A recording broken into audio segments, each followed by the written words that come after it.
If you're not doing AI, your competitor will be, and you could have protected yourself from that. In fact, you could have led.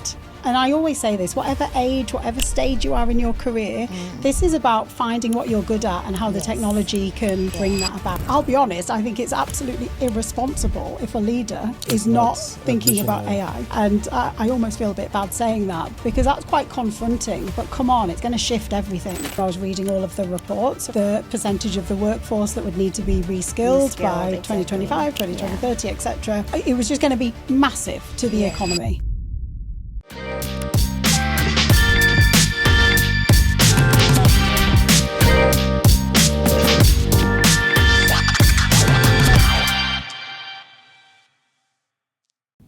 Hi everyone, welcome to the What the Tech podcast, the podcast that breaks down complex AI and tech concepts, explores real-world applications, and brings you thought-provoking discussions on the now and future of technology.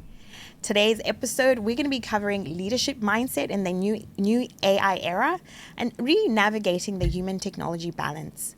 Before we jump into that, Rene, we've got a bit of a debrief for the recent conference that we attended, and also just thanking our listeners for continuing to be on this journey with us. Yes, of course. So, as you probably all know, last month we all attended the Sydney Build Expo, which I think was quite a successful event overall. The podcast represented quite well. We managed to speak to so many entrepreneurs and business owners in the construction industry.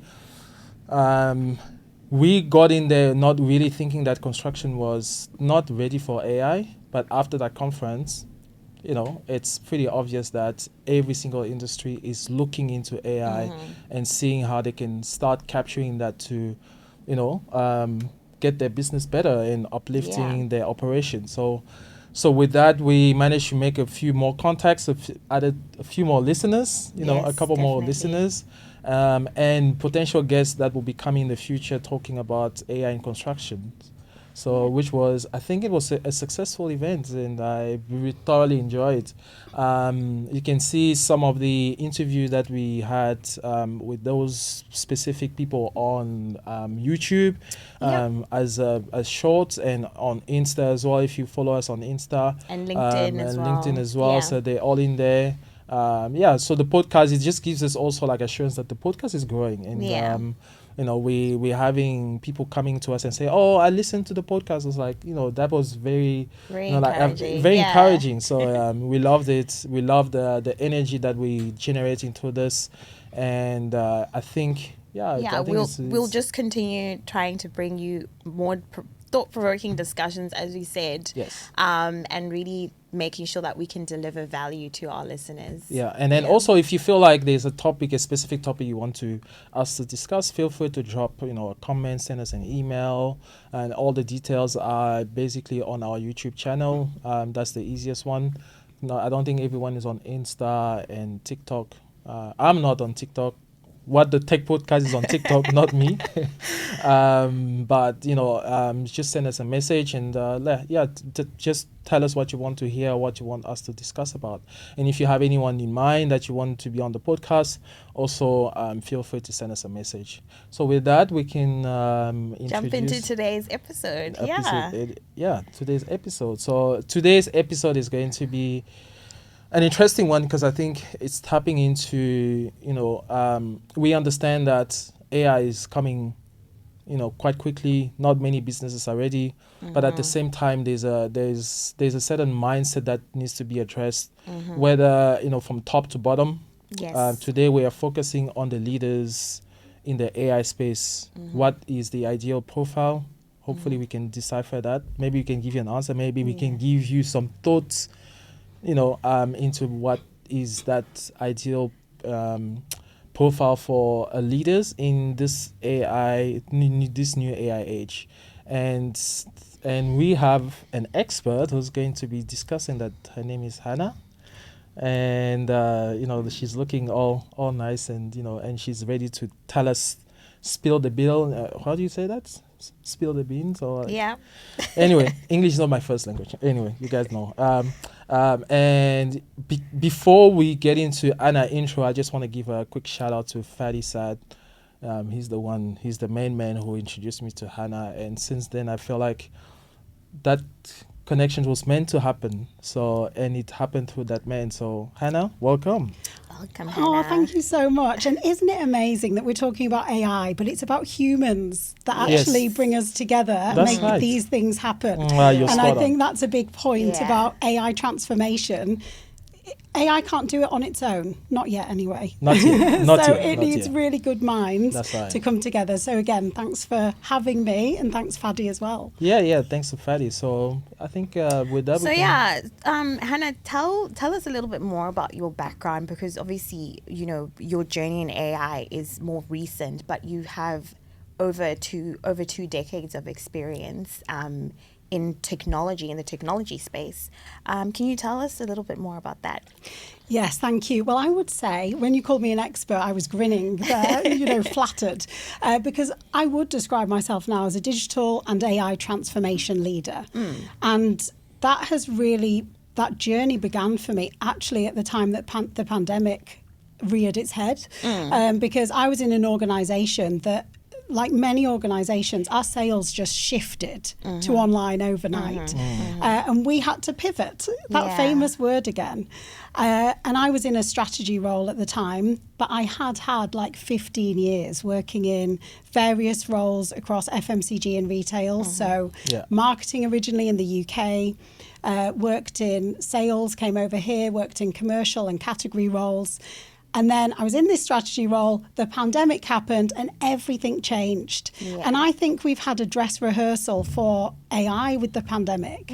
Because actually a good point. that moment when we were suddenly in lockdown, businesses had to pivot and adapt. Again, To another survive, pivot. To survive. That word has come back. No, it's We a key word here, right? So Yeah. pivoting, it's And we've already been through a transformation then. So my experience then was, to be honest, I'd been talking about digital for a long time. I'd been looking at trends in terms of both social media, but also what was happening with our sales. So it was an FMCG business. Yeah. So over here, small percentage of sales in Australia go through, or at the time went through, online channels when we look at That's quite grocery. surprising. Okay. Whereas I'd come from the UK and I was thinking, I'm sure that the trends will come over here when more online shopping will happen. Yeah. And then overnight it did. It did. So I had a sales director call me saying, I think we need someone to look after the omni-channel piece of this, to work with the customers and work out how we're going to serve our customers. Now, over here, that's Coles and Woolworths. How are we all going to adapt? Yeah. And over the next, so that was obviously 2020. Sorry, when you talk about omni-channel, just for our listeners who might not be so familiar with the lingo, what does that refer to actually? Yeah, absolutely. So that is your sales going through multiple channels. So bricks and mortar, so whether it's fashion or grocery or beauty or any sector, buying it in a shop versus buying it online, having it delivered by your Uber Eats or your DoorDash. All of those multiple channels is omni-channel. Yeah. So you've got this sales number, and whereas previously it might have been 97% is coming out of your bricks and mortar, Yes. That's 3% is coming out of your online. Yeah. Obviously, you can imagine what happened over that period when everyone started buying online. Yeah. And I'm an absolute nerd when it's like, well, nerd full stop. But when it comes to sales category breakdown, it was really interesting to see, okay, normally when we're talking about someone that goes and does their grocery shopping, this is the kind of split of their products that they buy based on the kind of customer that they are. Yes. But they started shopping very differently during lockdown. So they started buying cheaper items. And so there was loads of learnings over that time to say, how do you understand data? Yeah. How do you adapt your organisation to understand that data? Because what we used to think about customers has now changed. Exactly. And my role over that time was to upskill, to galvanise everybody at pace, remember, because it happened so Very quickly. quickly. Yes. Yeah. So, I always say that I was like a jack in a box, because we'd have a town hall meeting, go, Hannah's back to talk about online. Because we had to upskill people and you had to keep that momentum going and educate people. And that was just such a fantastic experience. Yes. Really got the hands-on skills around influencing people and learning all of the different technologies and digital platforms.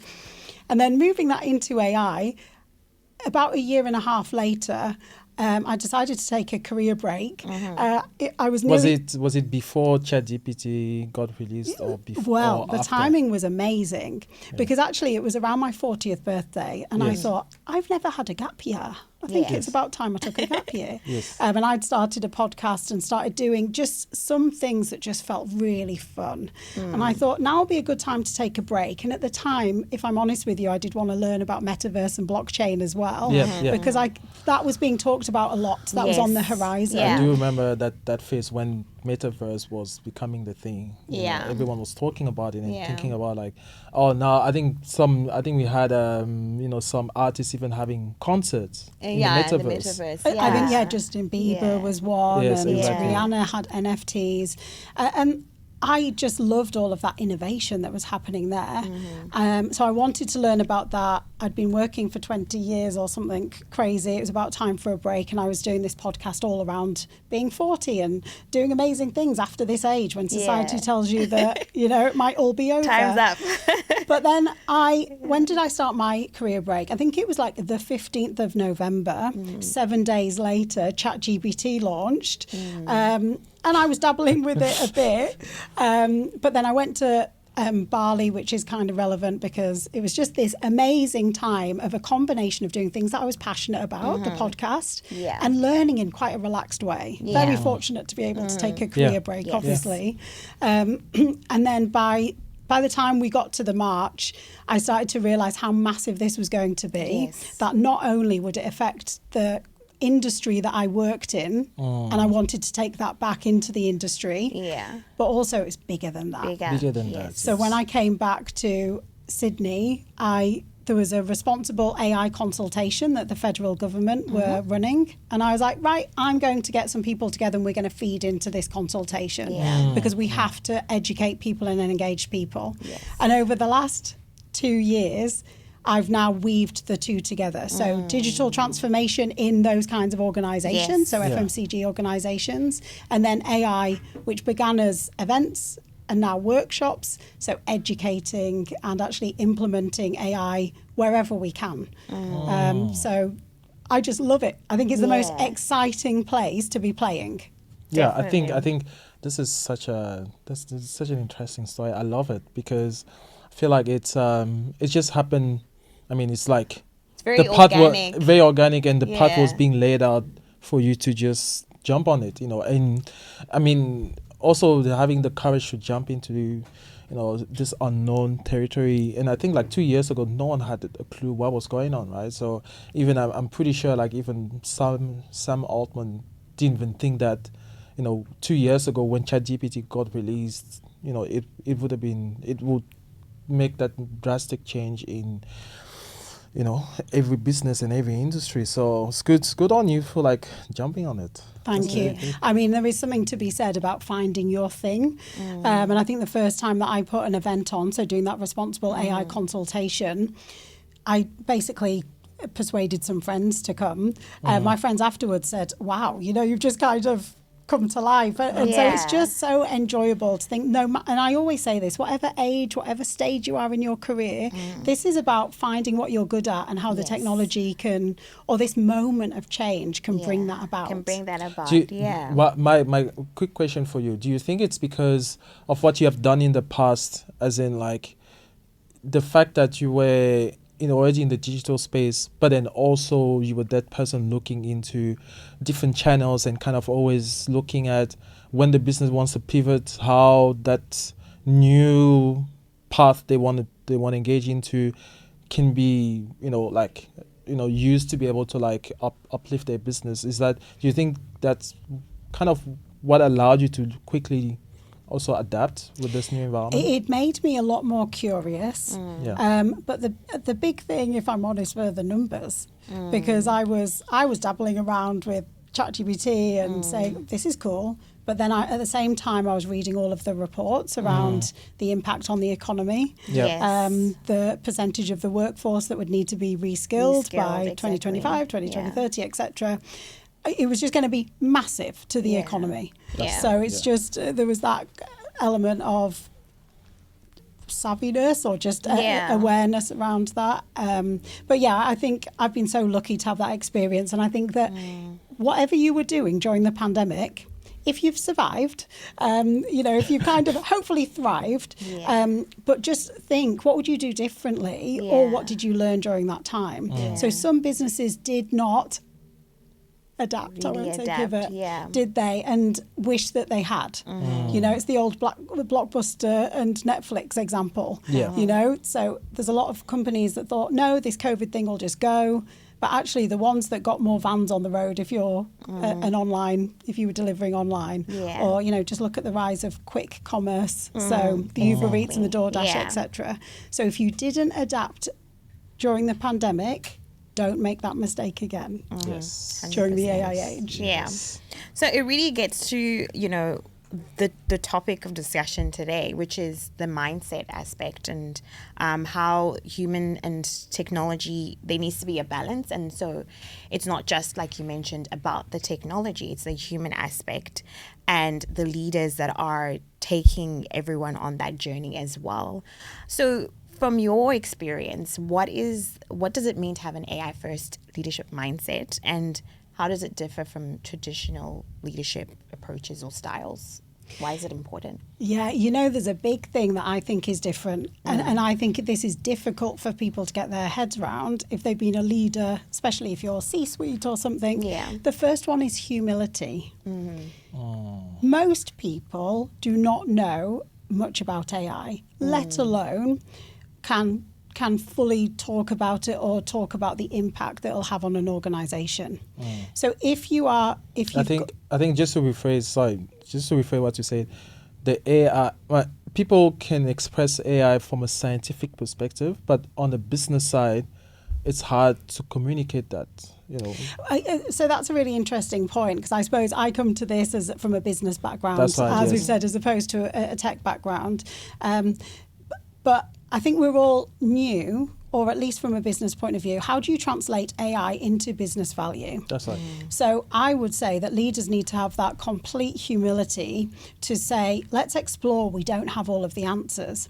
Well, that's quite new for a lot of leaders, because you've often got so much experience to talk about building strategy or how to really motivate your teams. Whereas this time, there's a huge opportunity to say, I don't know the answers. Now, what do we need to do? You must not delegate this stuff to the tech team over there, the data team over there. When I was in that last role during the pandemic, I said, as I was leaving, I said, the difference is you can't be a team that just sits in a corner, the digital and data team, or whichever team that is.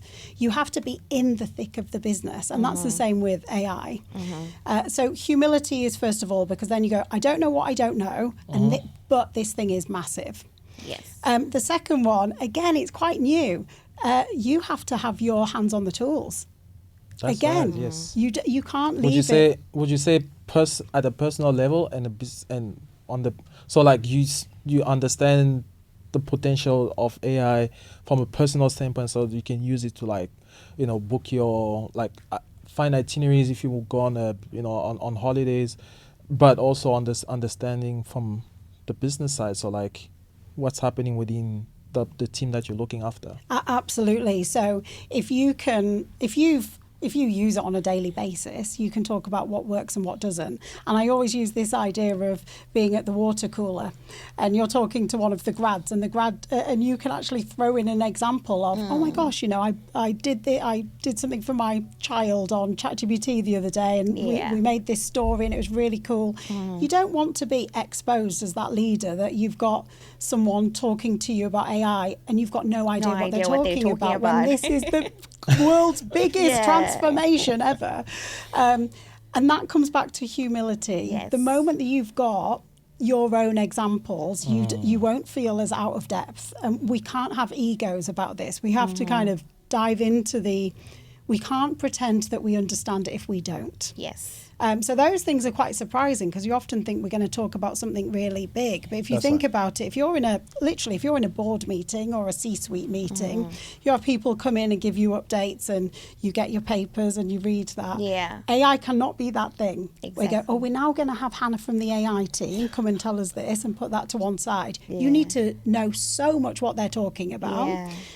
And you need to kind of say, do you know what? But I was using this on ChatGPT the other day and it didn't work. Because you'll then be able to apply the same insights to the organisation. If I struggled with prompting, then how are we going to upskill the rest of the business on prompting? Or how can we protect some of our team members that haven't got the same data literacy? You know, you need to be having that conversation around the boardroom as well.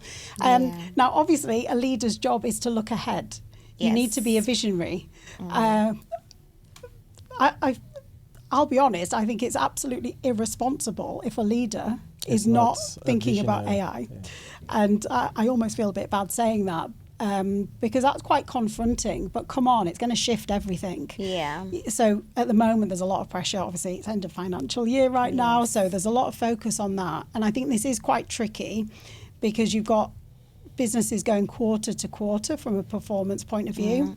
But whatever kind of leader you are, you're looking out for a longer time frame. Yes. And over the next 5 years, 3 years, 2 years, 1 year, if you're not doing AI, your competitor will be, and you could have protected yourself from that. In fact, you could have led and done something really cool with That's AI. right. That's right. So being a visionary and really looking ahead. I'll also say with this, you don't need to be a leader to have a leadership mindset.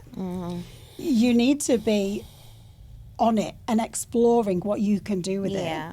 Every single individual, I think, can lead their own development here. You don't need to wait for anyone else to tell you how to use it, what to use it for. That's something that every individual can lead their own career, because we've never had the democracy to access to this before, have we? That's right. There's no excuses. Yeah, the one thing that AI has done is just to even the playing field. So everyone, I mean, unless, I don't know, like you've been in the tech space and you've been working on those things. But like I said, the AI, you know, when you think about AI, you have the tech side, you know, like AI being used in, you know, like for science. I mean, there's one post I was looking at that you made on LinkedIn recently about an interview where someone was talking about how all these models, when they're being trained, they're being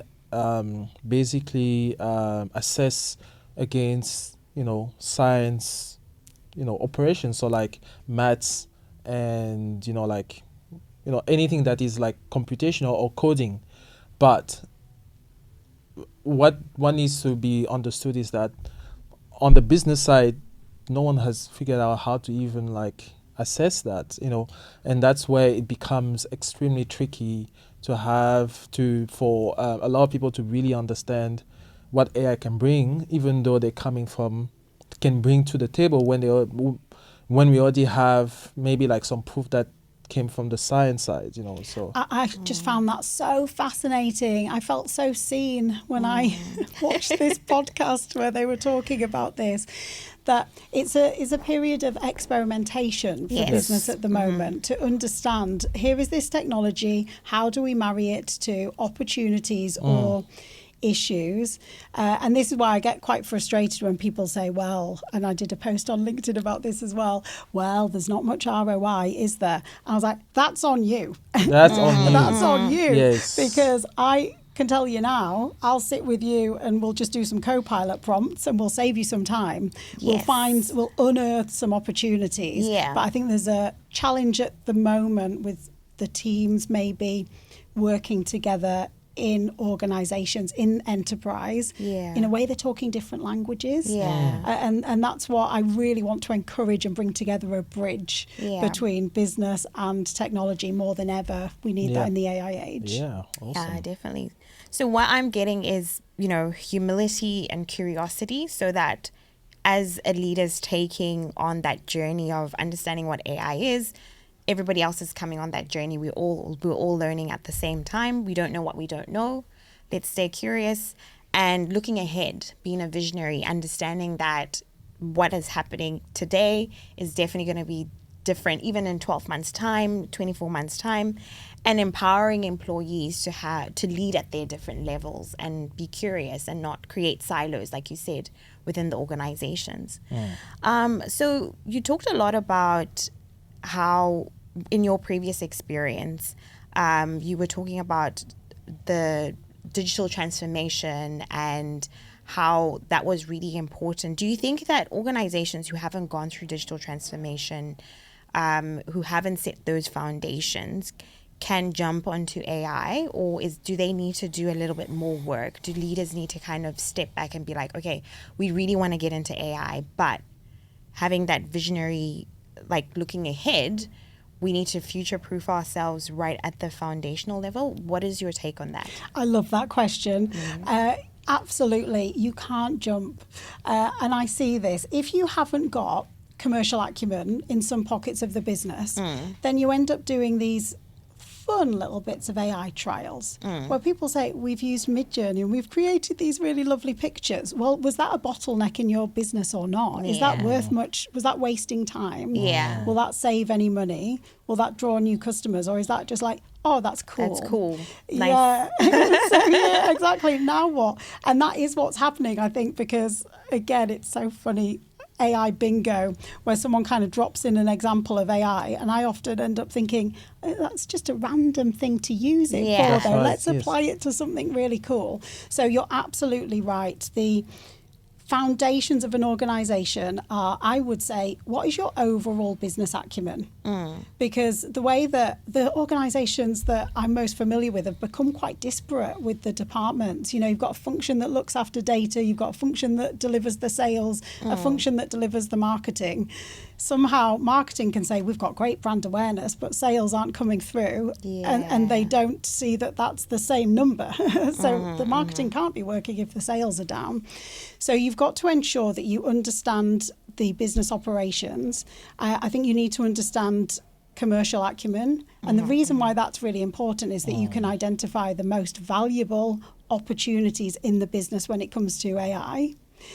And then the same kind of digital literacy and data literacy, again, it's more foundational, like you said, so that you understand some of the terms and you can ask the right questions. Because obviously the data behind AI, it's really important to know that. I think some people say that you don't need to know how a car works to drive a car. But I actually do think you do need to know. If your engine light goes on, you need to know, okay, what does that signal mean? Something's wrong. I need to investigate. We can all ring, whatever the equivalent of RAC is, I've forgotten, but you kind of want to know whether you should be ringing them to come out. And if we apply that very weak analogy from me that was a good one. I was trying. Don't undersell it. But if you apply that to the work state, you want to be able to say, well, why is it giving me that answer? I wonder what data's gone into that. So that's why I do think some basic understanding of, okay, the way that we set up our teams before meant they needed these skills, but the way that our business is going, we need to actually just bring them together and kind of improve all of those skills. So I actually wrote a report in January, the Fire Up Skills 2025 report about digital and AI transformation. And I did say that step one is having a reality check around where is our organisation at. And that's at all levels, because again, it comes into humility. Let's be honest, things have changed so much in the last 5 years. Actually, if you're a CEO, you might not have needed to know about some of these digital terms before. you probably that's do need to very know true. about them now, because Yeah. digital is just digital channels might be a much bigger part of your business. Or Yeah, like you said, the shift is from brick and mortar. Now it's like the sales are mostly online, and so you now need to really understand what that means and what's happening there. And even in other organisations, I suppose, where is your, even if you understand so much of your customers engage with you on digital from a, Yes. so you need to understand a bit of those Yeah. terminology. So I think a reality gap between what do we all need to know that we didn't need to know before that would really help us for this next phase is a foundational level, I would say. Yeah. Just on a quick note, we're going to, with your permission, add the link to that report, because it's actually quite a fascinating one. We all had a read at it. So Oh, really? Good. So it's a good one. It's a really good one. I think. That was my Christmas holiday. No. So we'll put it in the description for this episode on YouTube. So Thank you. Awesome. Yeah, so I think, like you mentioned, it needs to really come top down. So now when it comes to the changes that might be discussed at the top, how can leaders actually strike a balance between deciding, okay, we're going to leverage AI, we're going to go all in, but still maintaining that strong human values and relationships? Because obviously with change is difficult. Change is something that is always uncomfortable, whether it's good or bad. How do you actually make sure that the organization, everyone within the organization, is on that journey as a leader, and that you are actually striking that balance well? Yeah, I think this is a secret that we need to, an underrated secret really, that we should, the people in your organisation know what's painful in their jobs, know the opportunities. If I think about the last 20 years that I've been working, whether it was in marketing, whether it was in e-commerce, whether it was in sales, I would have tasks that would waste my time, that would just take me so much longer than it would need to. I would also see an opportunity ahead, and because I was stuck doing all of the admin, for example, I couldn't unlock new value, a strategic partnership, for example, or testing a new product in the market. So the way that leaders can bring their teams along the journey is to not make the AI transformation a conversation in the boardroom. It's actually listening to your teams and making it from the understanding where AI can help through listening to your teams and your employees. So my favourite thing, so one of the organisations I worked with, we did a AI fundamentals webinar. So it was anyone could dial in. So we had this amazing group, amazing number of people dial into this AI fundamentals. And I said to who I was working for at the time, I'm going to see who contacts me after this webinar, and we will find out who the really curious are. And it happened, same as it did in the digital transformation time. I started getting messages straight after, "Hi Hannah, can we get a coffee? I've started using ChatGPT, I'm starting to use," and then that was my recruitment moment. I had an AI squad, because basically those are your people in your organisation who will drive change, and it'll be natural. So they're the change champions, effectively. Absolutely. So I mean, you've got to be careful. If you ask me for a coffee, I give you a job. And then I just think that's the perfect combination where it's not part of only just a change management plan. They're literally learning and bringing you case studies, upskilling, and they're applying it to their own job.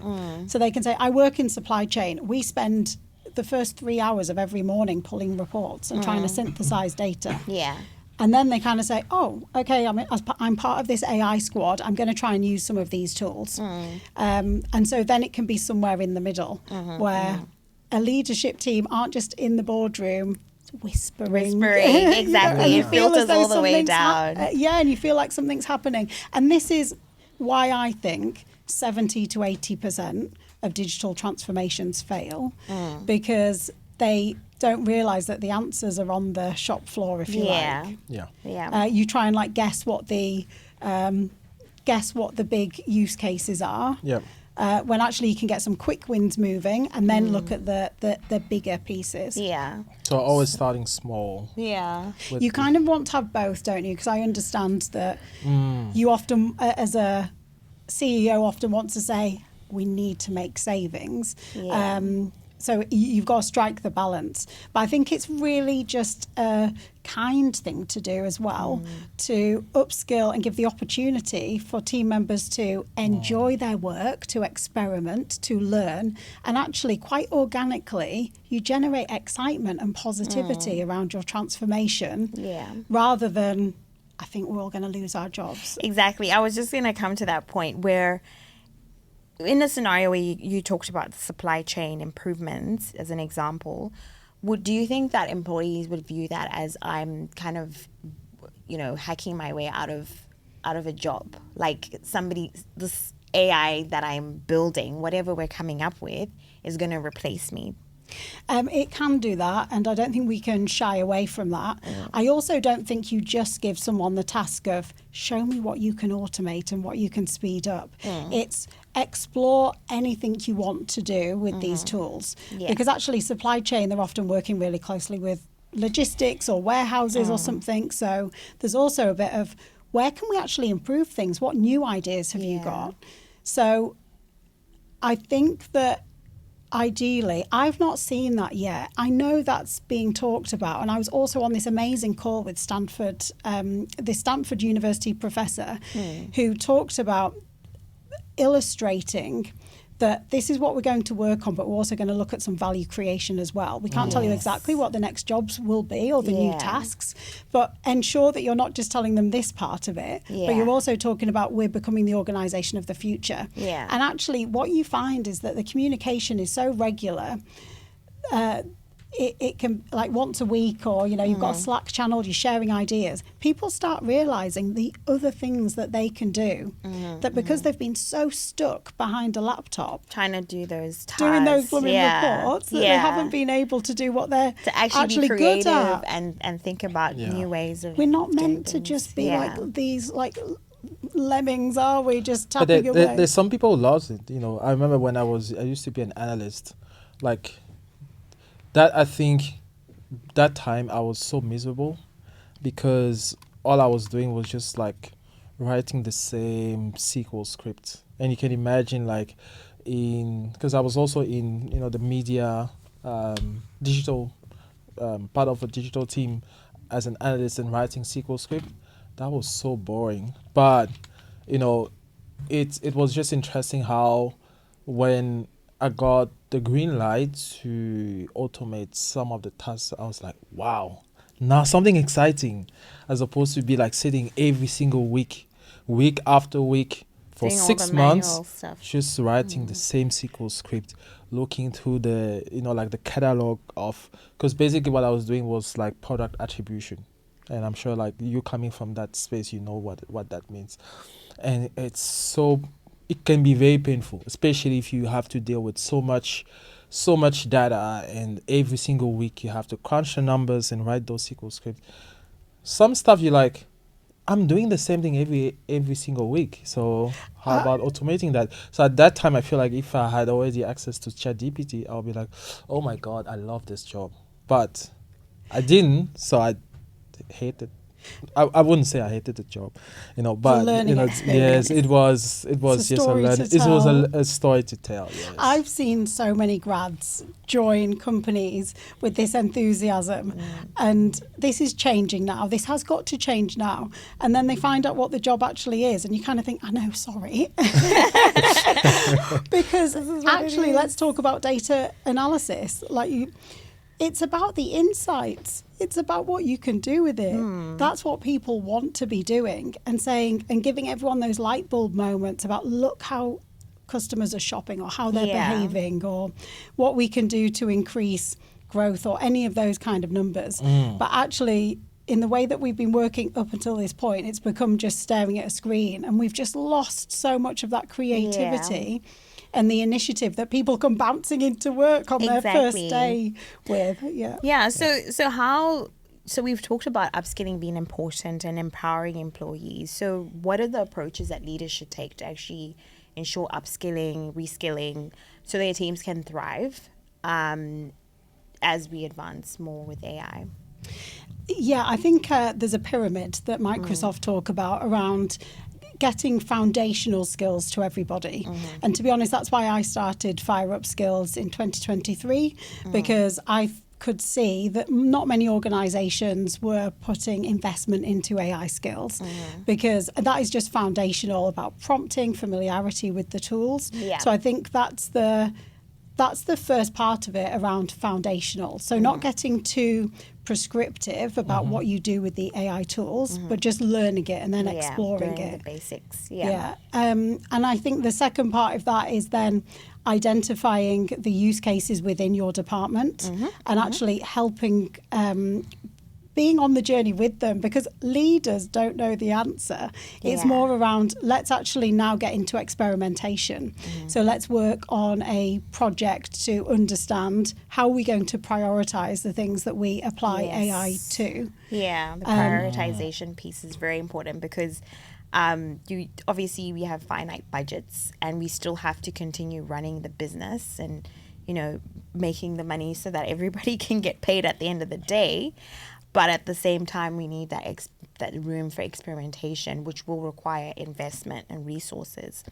And not loads. That's the thing. I think if you had 12 months and you say, okay, we're going to start giving every team meeting. So say you have a workshop on AI training and you say, this is the foundations. Then the next workshop, we're going to really brainstorm what all of those use cases are. And we're going to prioritize which ones are the ones that are easy to do, but also which ones will really free up some time or be quite cool to try. And then have a drumbeat of getting back together. Say every Friday it's to explore some of the tools or some of the solutions to then come back, because it's not learning AI, it's learning, identifying a problem, business processes, hacking away until you find a problem, that problem solving, coming back and saying, I've tried all of these things and the answer isn't coming out accurate. Why is it inaccurate? And then you get into hallucinating. So you're actually learning as you go. And that project management piece could be something that everyone benefits from. So I think it depends what the end goal. I'm almost saying that I think to get people AI literate, it's only within their role. So how can you ensure that AI literacy equates to my OKRs or my or my KPIs, whatever my metrics are? I'm now able to deliver whatever I am measured against in a more efficient way or better targets, or I can see myself moving to the next kind of role through being AI literacy in my field. So that's what I think the upskilling looks like. But then there's also the top down, when you think, what is our organisation going to look like over the next 3 years? And be very open to the transformation of a business model. And so I love looking at competition. I can't believe this is how, Saturday morning, Saturday afternoon, I get this fired up by this topic. But there's so much, isn't there, startups happening now in AI, and you can go down a rabbit hole. But if you think about this from an organisation's point of view, I think you should be getting a team together looking at what's going on. What's our defence strategy to AI? Not just what we're going to get AI literate and that's very insular. How do we actually keep an eye on what's going to impact us as an organisation? Because the competition will change so quickly, and you want to be across. You want to be able to adapt and pivot when that change will come, because and just be aware of what's going on there, because otherwise you start looking at your performance and not wondering why that's happening. So what does that future kind of survival look like?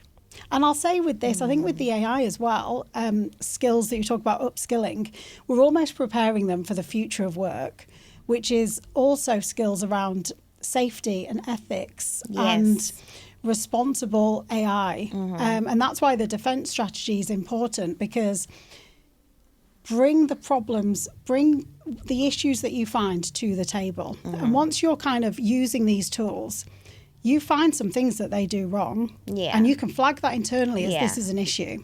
So we can't use the results that we got from this, because there's X, Y, and Z ethical issues related to it. And then you kind of become a lot more critical. So as a personal example, when we were doing the action figure trend, do you remember that? Oh, everyone was jumping on it, yes. So I had lots of fun doing mine, but my brand is around fire up skills. And the ChatGPT came back at some point and put a gun in my action figure. Obviously, I didn't ask for a gun. Yeah. So got confused. Yeah. And that for me was, right, there we go. Got a real life use case of somehow it hasn't had that trained out of it. That there should be no weapons coming out if that was a child doing that. And it was suddenly me as my action figure, an AI strategist with a gun and a textbook. Can I just say, can I be proud to say that as a person in AI, I haven't generated my action figure, so should I take that as a pride now that you're mentioning it? Should I take it that as because like a good thing that you never joined the bandwagon? Yes, I didn't join the bandwagon. I know at first I thought it was a bit cringe, and then everyone did it. And Yeah. I was like, okay. yeah, it's allowed, and then you're like, oh, oops, why am I having a gun into my package? Bit too late to the party. Yes. And I think those experiences are important because it gets you asking the right questions. So I got a gun in my action figure. That is really horrendous. What else does that mean? Yeah. What else does that mean? Like, this was like a, fun, it technically doesn't have any impact because you see it, you delete it. But like, if we are actually putting in other data in there and it's producing other questionable responses or results, we need to be in a position to be like, we're not going to use that information, and maybe there's something else we need to fix when it comes to the data that's been put into the AI. She's a security person. Yeah. Right, great. We can talk about this some more. Yeah. I think you're upskilling your people to create the thinking, but also the internal processes. I think everyone should get so much more pumped by process. Okay, it's a hard sell. But I do think that if you have the right process internally, you avoid lawsuits, you avoid poor brand reputation, all of the risks that are happening now, to be honest, because business process isn't great, but that's even more important in the AI world. So I think skills around responsible AI, ethical AI, sometimes it's easier than you realise. It's just about asking the right questions and thinking through all of the stakeholders that it could affect. Exactly. Yeah. So it's when you're thinking about from a data perspective, data governance, garbage in, garbage out. So ensuring that whatever you're feeding into your AI models is actually you've gone through and understood that data, and it reflects what is in alignment with the organization from an ethics perspective, and it's there's responsibility and transparency requirements around that. So from a leadership perspective then, what are some of those challenges that they're facing within bigger organizations, and how can they ensure that there's responsible and transparent use of these technologies? I mean, I would say at first that they don't know what they don't know. I would take that question a few steps back, which is how do we make sure that leaders realise that this is how we need to approach this conversation, and that we really understand all of the risks. So I think the first thing that I think by banning AI tools, that's the thing that concerns me the most. There are a lot of organisations in Australia, and I imagine the UK, but I've had lots of conversations locally where they're just banning AI tools. Yeah. That's my first thing, that doesn't make you more safe and responsible, because it just means that actually your employees are probably putting data into their own personal AI platforms and actually you're pretending that it's not happening, and you haven't got that AI policy in place. So does that mean then with organizations that ban or don't allow AI tools to be used, obviously they're going to get left behind in terms of how the market is evolving, or their competitors are pivoting, but does that also mean that they don't want to go through that journey of understanding, like you said, understanding the AI and having to be responsible about it, and potentially avoiding for example, in Europe, there's the AI regulation that's coming out. So they don't want to have to consider that as part of the scope of regulations. They have to consider as part of operating. Do you think that's also a reason why that's happening? Yeah, I mean, you could say there's a risk-based approach, and you can take it too far by saying we're not doing AI, and that feels easier or maybe smarter in the short term, because we know the models aren't totally there yet, don't we? But we also know that you can't not pick up those skills now or understand what it means to your organisation. So I think sometimes it's industry-led. Journalists are a massive generalisation, but a lot of that industry, if you're writing, there's a lot of concern about AI. So someone who works in PR said to me, we're not using AI because it's just regarded as poor writing, it writes really badly. And I said, it's not getting it to do the writing for you. You're missing the whole point. Please do not, as a whole industry, not write about something that is going to transform everything or improve your own ways of working. When you could be reaching topics, finding much more interesting, global research. And that's I find that quite tricky. Also in advertising, that's been really interesting. So I've spent some time back in London with some of my friends have introduced me to some people working in advertising, and we ran this amazing event in March, Future Ready, an AI event especially for women and leaders. And we ran it with the advertising agency VCCP, which sounds like a bit of a drop now. I am trying to get them to come over to Australia. But they really get them to the podcast. Yeah, exactly. Finally, I could get them to come over here. They talk about the advertising industry, there being a lot of naysayers in advertising at this point, to say, we're creatives. You can't. AI is going to take people's jobs, etc. And they flipped the business model on its head, where they said, well, let's really understand what AI can do and what it can't do. And they created an AI agency in a week. That was one of their challenges, if they could do that. They found areas where it didn't work. But then one of my favourite examples is that they had this mascot for a big brand that if you ever wanted to use this mascot, it was for a big telco company. It had to be CGI, created with CGI. And then they created an AI model, which meant pretty much everyone in this business could create the mascot. So suddenly the brand became much more consistent, and you saw comms going from corporate communications to social media to internal comms, all using the brand asset. So actually the brand got even better, more consistent, because AI was able to generate this mascot really consistently. And it's this cool little blue robot that's doing a fashion show, and it went to the World Cup, and they got more creative. And so I think to this point around sometimes banning the tools, there is a fear that if we adopt this, we're actually just putting some of our industry out of work, rather than exploring maybe the innovation that's possible.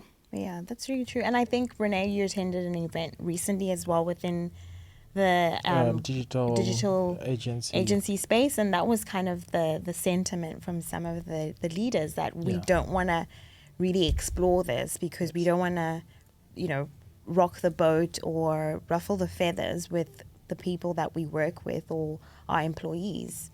And these are organizations that are obviously working on massive campaigns, etc. So I think it is still quite a sensitive topic and an area that needs to be discussed a bit more. Yeah, and I think this episode will definitely, once we release this episode, I'll make sure that I'll share that with those connections I made through to that meetup. You would have also enjoyed being there. Next time, if there's something like that happening, I'll let you know.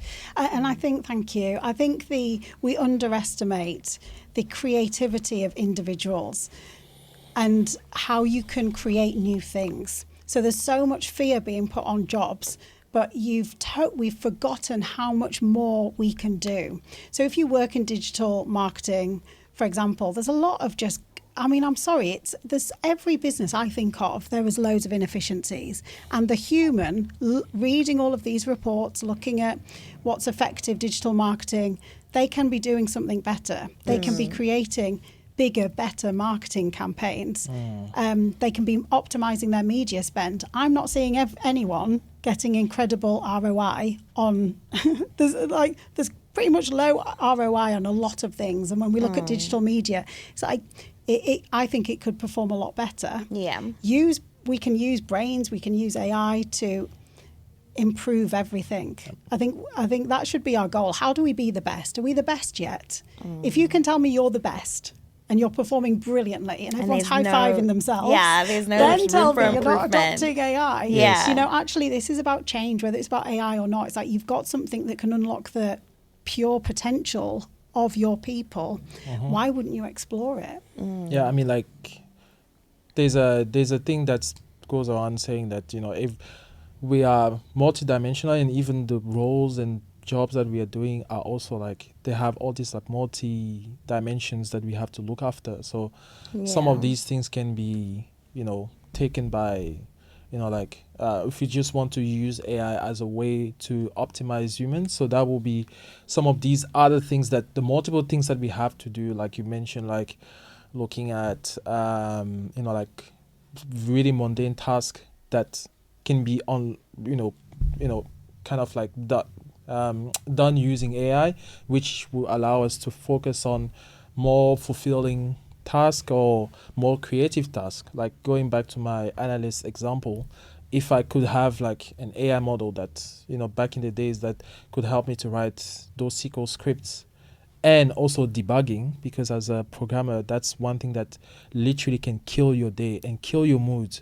You have that creative juice. You're like, oh, I know how to do it. You write your code and then you see the red message that says error. There's a problem somewhere. You're like, oh, and you have to go to it.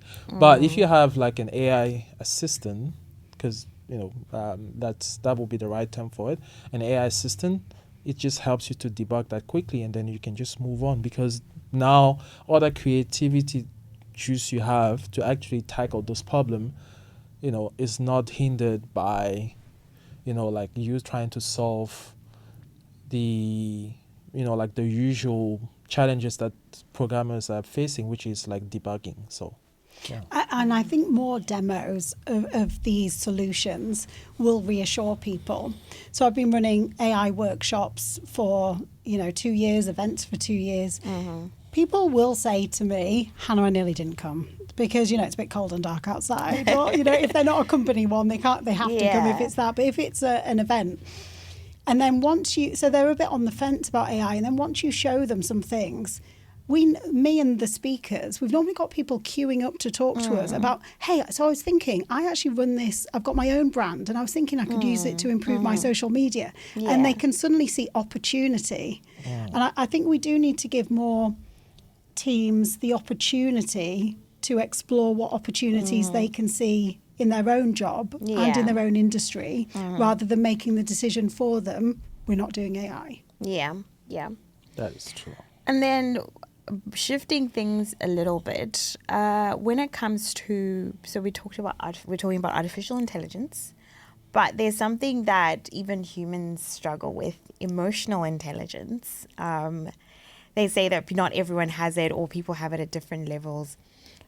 What is the role of emotional intelligence in terms of for leaders in the AI-driven environment? I mean, I'll probably focus it on change and the fact that change is quite scary. And I think everything that we've just talked about now is understanding that we've got fear in ourselves. This might be something that's quite new, but also to see it in your teams.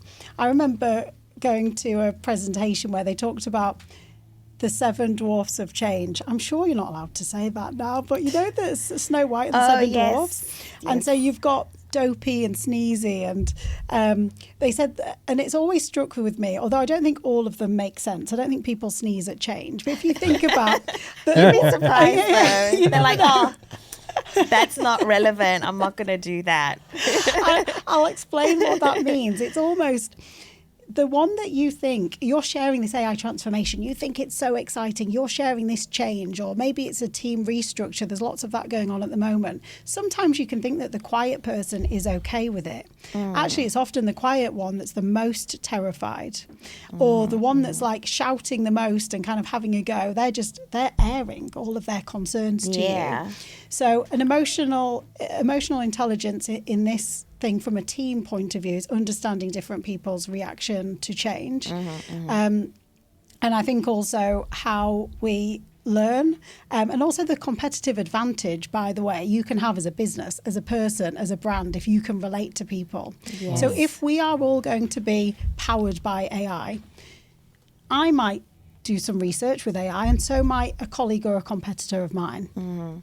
Who can articulate it better, who can demonstrate, who can link it to their own human experience. If you're maybe doing a pitch, let's say advertising that we've just been talking about, who can really communicate that idea in a really interesting way, or who can that really delivers land value, that lands in a way that there's return on investment.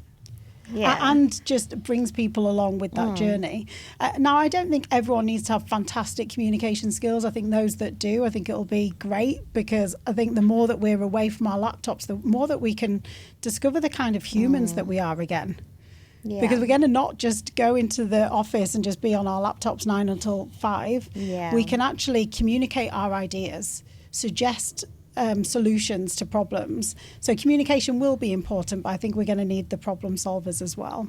So I think when it comes to emotional intelligence, understanding it in ourselves and those around us, and we're going to have to be very nimble as teams in whatever organisation you are. And I think if you can combine that understanding of artificial intelligence and human intelligence, you can more kind of say, okay, how do we work together to react? Because agility and adaptability, this is just going to become the norm. Exactly. Critical thinking as well. Lots of critical thinking. And so what advice would you give to emerging leaders who might feel slightly intimidated by the pace that AI is moving and the complexity of the adoption, and how they have to obviously understand the business but also understand AI and all the moving parts? What is your advice for them? My advice is that there's never been a better time to show leadership, whoever you are. So actually, I would take away the titles now, because I am now learning from students and from friends, from everybody who's showing me how they're using AI. So really lean into the thing that you most get lit up by, and show leadership by actually forging the path that makes most sense to you, and not trying to fit the previous mold of what leadership looked like, which might have been maybe quite hard, might have been a certain kind of style. Now it's about humility, it's about mindset, it's about having a go, it's about bringing people together and coming out with solutions together. I think we're all leaders, and I think don't think I'm not a leader or I don't want to be a leader. The economy and the way it's made up will change over the next 10 years. So and I don't think there's as much appeal for the big organisations as there maybe used to be in my day.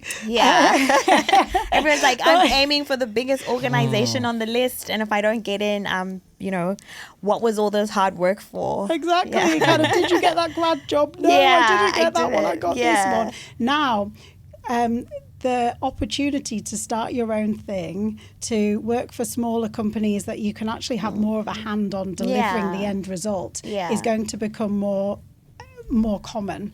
So I think see leadership as more around how do you lead yourself, how do you lead by example, but also how do you find a path that you can really thrive. That's very individual to everybody. Definitely is. But I think I think it's also, do you think it's also a generational situation? Because most of the people what we see as leaders are boomers. I don't know, like when you look at like the different generations. So the ones that are coming up at the millennials, and then you have like this is Gen Z and so on. So the thing is, like, the boomers when you look at what leadership meant for them, right? In general, it's about authority, you know. Whereas now what you're defining is just not about. There's authority, but with a different flavor, like there's a different angle or like a different way of like leading, right? It's not, it's no longer the leaders who is just basically, pointing fingers and everyone just have to like follow through. This is not the army type of like mentality, right? It's more about like you taking everyone on the journey. You're the one who's, kind of like taking that first step and telling everyone, let's go for it, right? Yeah. So, that's I think there's for me, I see it as there's more transparency and accountability required in this time that we're living. If you think about, social media, or if something happens, people will speak on different platforms, whatever platforms you have, if they can put a comment about your organization, and you have to respond. And so, it might be like a customer, like a few customers in one part of the world that have all these questions, but now the CEO has to respond to those customers. Even if the customer is not their biggest client in the books, they still have to respond. So I think it's that transparency and accountability that has just come into play now, where organizations can't just do whatever they please. And so I think that's probably why we're seeing then leadership having to evolve, because you then need to be able to adapt to that new environment. That new environment, yes. Accountability is massive. And although we talked about business models changing, encouraging that throughout the whole organisation, because there's lots of corporate sayings, bring your whole self to work. Yeah. And sometimes they become those things that, appear on the intranet or the screens or whatever. But actually, truly saying, leadership is different now. The leader isn't the one that has all of the answers, because actually everyone comes from different generations, different media touch points that you say. So how do you actually bring everyone in and ensure that you lead by example by being accountable, but encourage everyone else to as well? My best businesses are the really democratic ones, the ones that everyone is listened to. And if you don't listen, and your results are flying, then that's absolutely fine. But not many companies are thriving. So let's actually ensure that we're really having those open conversations and leading, fully understanding the employees, who then also really understand the customer base. Yeah, definitely. And we're all sort of in alignment with the vision of what we're intending to achieve. I will just say, I think I've got a number for this. So the happiness at work sounds a bit corny, but actually, how much do you give to your job when you're happy? When I talked about that time during the digital transformation, I loved it. Wow. Did they get their money's worth, because I was just loving the opportunity. Doors were opening, there was opportunities. And there's a difference of, I think if you have a 7% increase in employee engagement, there's proof to show that there's a 5% increase in operating profit. Wow, that's quite significant. It's like this, and a 20% increase in productivity. So a fantastic book by Mark Price, Happy Economics. Why wouldn't you want the happiest, most driven organisation? Because it equates to results. It's not just a nice thing. It's not just a nice to have. That's great. Amazing. So, looking forward, what excites you the most? I think we've touched on it a little bit as we were discussing. And then what makes you feel a bit concerned, or what concerns you the most about the future of leadership during the AI era? Yeah, what excites me, the opportunity for innovation, and doing that through unlocking people's potential. It's unreal what we can achieve. If you get AI skills, if you understand what you are good at, what really lights you up, now is the time to move jobs. I would really recommend people begin to look at that now, rather than, I'm going to lose my job, full of fear. Things will change. Let's just accept that, but actually it doesn't have to happen to you. You can have some agency around the direction that you go in. So I am truly excited about the potential in business for individuals, but it'll only be the ones that choose to be a part of that. And otherwise, you know, why we can't complain when it happens to us because we pretended it wasn't going to happen. It wasn't there. We had our blinders on. We've had enough warnings, you know. We've had a dress rehearsal with the pandemic. Yeah. And then in terms of what concerns me, I mean, if we don't open our eyes to the opportunity, we don't open our eyes to the risk as well. And the risk is on people. So we get really concerned about AGI and this idea that robots are going to take over. But baby steps to AGI, understand the risks now, and you will have some opportunity to feel like you've got a way of steering the future in the right direction.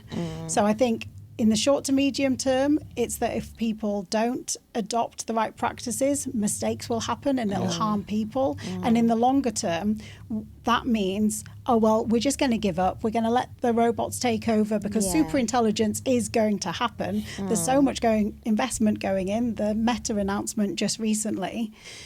But if we don't step up now, that will definitely just happen. So I'll loop that back to a positive. Yeah. Companies and leaders have got so much traction and leverage at the moment with where this goes. So look at AI skills, also look at AI agents. What can they deliver? What can't they? Let's all understand together that we're capable of doing that now. Right. And you can have leverage with the tech company to say we want to do this in a safe way. Yes. Or let's work together on what the environmental impact is. Yeah. So there's so much to be empowered by. Yes. Yeah. So it's more of a collaborative approach across the board. Yeah, well, today's been such an insightful conversation, and I really enjoyed it. I think, like you said, we need to be our own leaders as well as within organizations, and that will really empower us to take initiative to really adopt AI in a way that we're very conscious of what we're doing and understand the risks and the opportunities, and also understand that AI is just about augmenting humans rather than replacing humans. I think that's quite an important takeaway I got from the conversation. Yeah, my takeaway is I'm a very visual person, so for me it's just basically don't be an ostrich that puts your head in the sand. That's not the attitude you should have in this AI space. It's all about looking around, exploring, being curious, asking questions, testing things, breaking things, and you will find your way into this new era, and then you'll be able to understand what it means that AI it's there to augment you as opposed to destroy you. I've had this conversation with so many people in the past. I think this episode, if anyone is asking me in the future, like, oh, I don't like AI, I was like, oh yeah, there's episode 7 with Hannah. Just go and listen to it. And I would say plan B career. I always talk about this being my plan B career and saying it's better than plan A. So that would be. So thank you so much. Since when B is better than A? I know. It doesn't quite work. It doesn't. Does it? I know. I'll work on it. Thank you so much for having me. No worries. Thanks, Hannah. You're very welcome. And that's our episode for today. Join us again next month.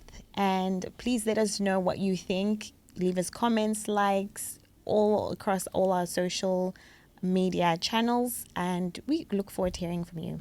Thank you.